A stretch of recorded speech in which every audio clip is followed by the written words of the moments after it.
Нова шанса за граѓанските организации.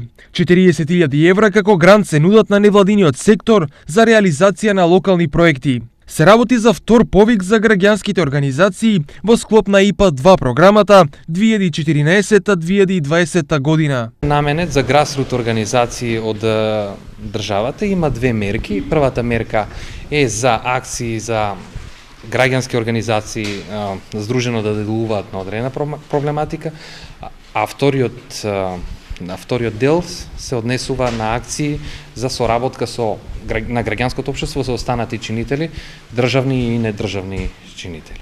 Секој добар проект ќе биде поддржан со 3.000 до 5.000 евра, а право на аплицирање имаат единствено граѓанските организации. Може да аплицира секое правно лице кое што е основано согласно со Законот за здруженија и фондации на Република Македонија. Значи, тоа е нашата целна група. И би поддржале акции, бидејќи станува збор за локални активности, така наречени грасрутс организации кои што потекнуваат од самата средина и делуваат со својата работа, адресираат некое прашање кое што потекнува од самата заедница. Парите се обезбедени преку Европската Унија, односно програмата за граѓанско општество и медиуми. Досегашното искуство зборува дека од источниот, во споредба со другите региони, интересот за аплицирање е многу помал. За оваа пракса да се промени, информативна сесија за здруженијата се одржа во Штип.